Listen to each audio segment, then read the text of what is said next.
Oui, elle est très vite. Très vite. La première chose, c'est qu'on est rentré en contact avec la collectivité territoriale et j'arrive pas à avoir un rendez-vous. Alors c'est une réunion de bureau aujourd'hui dans laquelle on a un ordre du jour assez succinct, dans la mesure où on va d'abord faire un état des lieux de l'année qui vient de se passer.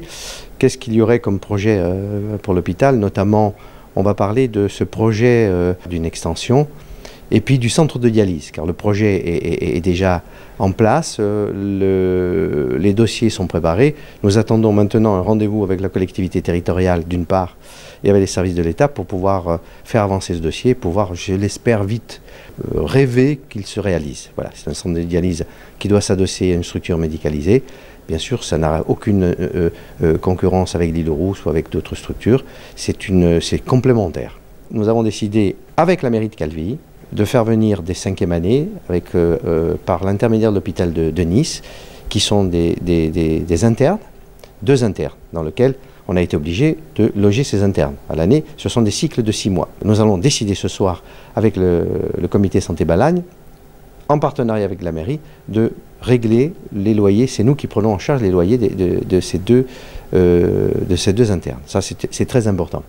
Ce qui permettra que pendant la saison, on aura moins, si vous voulez, on sera moins débordé. Ça, c'est une des premières. Et deuxièmement, je ne vais pas faire, l'hôtel ne va pas faire cette année de soirée caritative, car je me suis aperçu que le retour sur investissement était assez faible.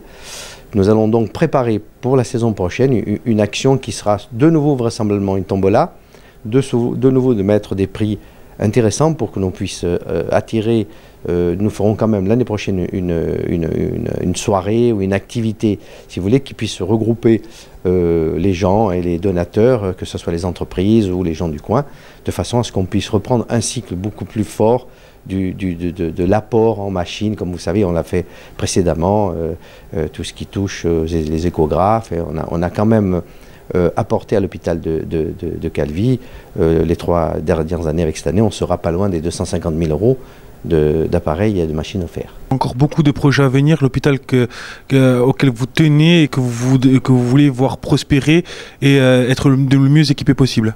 D'abord le mieux équipé, et puis deuxièmement, dans le plan santé de la ministre du Tourisme, ça ne vous échappe pas qu'elle a une résidence secondaire chez nous. Dans son plan santé, le profil de l'hôpital Calvi lui convient d'une part, et qu'elle puisse peut-être le dupliquer dans les autres régions. Parce que c'est vrai qu'il y a une revue, une façon corrigée de l'organisation de la santé en province et dans les territoires. Le nôtre me paraît être intéressant. Il est un des seuls hôpitaux de France, si vous savoir, qui est en équilibre financier.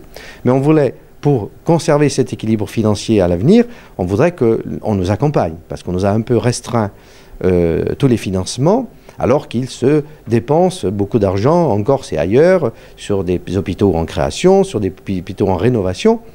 Et nous, on ne demande pas la mer à boire, hein. On demande qu'on nous accompagne du moment qu'il y a une gestion saine, et afin qu'elle ne soit pas à l'avenir mise en cause parce que justement on n'a pas suffisamment de moyens.